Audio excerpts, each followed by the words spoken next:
You'll never make it. That was the last day I worked for him.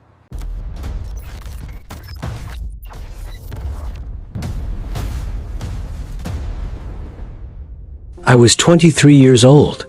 I didn't come from a big city. I didn't graduate from a fancy college.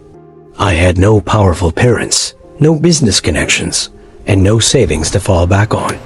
What I did have was a cheap second-hand laptop, a notebook full of ideas, and a heart that refused to give up. I moved to Chicago, hoping for something better. I found a small apartment above a grocery store and landed a job at Carson Tech, a mid-sized tech company. It wasn't my dream job. I worked in customer support. My job was to answer emails, troubleshoot login problems, and reset passwords for angry customers. But I was grateful. I was learning. Every night, after my shift ended, I stayed back at my desk, reading through past tickets and studying how systems worked. I watched YouTube videos on automation, read blogs about CRM software, and tried to understand what customers really wanted. My boss, Mr. Carson, was a powerful man. He wore expensive suits and carried himself like he ruled the world. He loved meetings, numbers, and being the smartest guy in the room. But one thing he didn't love was being challenged. Asterisk. One Monday morning, during a team meeting, I raised my hand. I had an idea. I had spent 2 weekends designing a faster system for handling customer complaints. It was simple: automate the easy stuff, use AI to route tickets, and cut down response time by 60%. Mr. Carson looked at me, then burst out laughing. Innovate? He said, You're just a phone answering kid. Everyone in the room laughed with him. He said, people like you don't come up with ideas. You follow orders. Stay in your lane. I was humiliated, but I didn't break. I looked him in the eye and said, I believe this could help the company. He frowned and leaned forward. My friend, he said, you'll never make it. You're not built for this. That same afternoon, he fired me.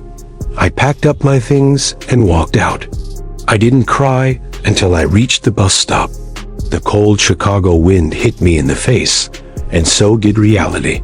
I had no job, no backup, just a burning fire in my chest and a voice in my head saying, prove him wrong.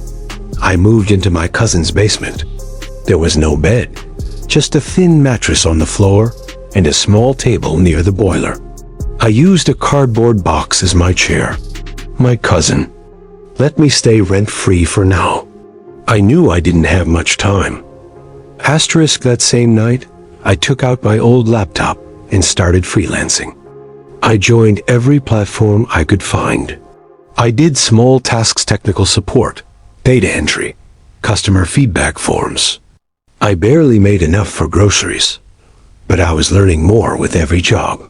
At 2 a.m., while sipping coffee from a chipped mug, I had an idea. What if I created my own customer support company? One that actually listened? One that didn't treat customers like ticket numbers? I called it Next Help, asterisk. At first, it was just me. I worked 18 hours a day. I answered emails, set up websites, built help desks, and even wrote training manuals. I pitched to small online stores and local businesses. Most ignored me. A few gave me a chance. My first client was a local bakery trying to sell cupcakes online. I helped them manage orders, answer customer questions, and set up auto replies. They paid me $200. It wasn't much, but it was a start. Asterisk. Then I got my second client, then a third. Soon, I had enough to hire a part-time assistant, Jamie, a single mom who had just lost her job. She worked from home, and together we built something real. We didn't have fancy tools or expensive software, but we had heart. We replied to every message like it was our own problem. Customers loved it. They felt heard, and they started telling others. In just over a year, we had 12 steady clients. I moved out of the basement and rented a tiny office in a shared building. The paint was peeling. The AC didn't work. But it was mine. We grew faster than I ever imagined. One day, I got a message on LinkedIn. It was from a senior manager. At Carson Tech. They were struggling. Customer complaints had doubled. Their rating on review sites had dropped. They were losing business. They needed help. I couldn't believe it. I put on a clean shirt, polished my old shoes, and walked into their office, this time as the CEO. Of Next Help. I sat across the same table where I once got fired. Mr. Carson walked in. His hair was grayer. His smile was thinner. He looked at the proposal in front of him. Next Help, he said slowly. Heard good things about your service. I nodded. We've come a long way. He looked at me, then back at the papers. Wait, I know you. I didn't say anything. You used to work here, didn't you? I smiled. You once told me I'd never make it. He looked embarrassed, but he didn't apologize. Instead, he asked, so how much will it cost to hire your team? I leaned back and said, I'm not here to get hired. I'm here to buy you out. He laughed just like before. But this time, his laugh wasn't powerful. It was nervous. I handed him the official offer. My legal team had already spoken to their board. Carson Tech was losing money. Investors were unhappy. They needed someone to turn things around. 30 days later, Next Help officially acquired Carson Tech. I didn't fire Mr. Carson. I gave him a soft exit plan and a consultant title. But now, he reported to me. I walked through the office halls, like I once did, only this time, people nodded with respect. I held my first meeting in the same conference room where I once stood as a scared kid, but I didn't scold anyone. I didn't brag. Instead, I told them my story. I said, this company gave up on me, but I never gave up on myself. I want this to be a place where no one is ever told you're not good enough again. We rebuilt everything. We changed how the support team worked. We made sure everyone got proper training, tools, and respect. We added wellness hours, bonus plans, and most importantly, we listened to employees and customers alike. Within 6 months, Carson Tech's reviews improved. Customers came back. Revenue stabilized.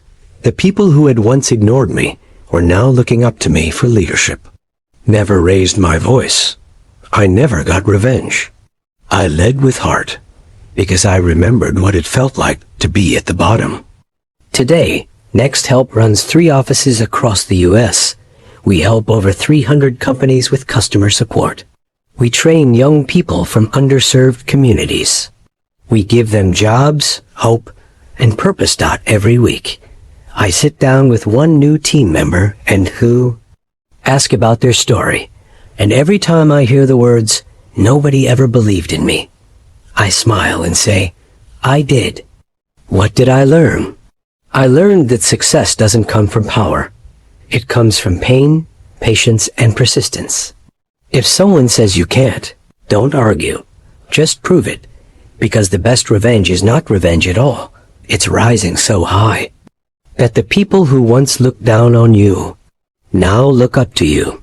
And maybe, just maybe, you helped them too. I was fired by my boss, but now I write the paychecks. And not just that, I write the culture. Asterisk with kindness, with humility, with belief, because someone out there is still being laughed at in a meeting room. And I want them to know you can still win, even when the world says you can't, especially then.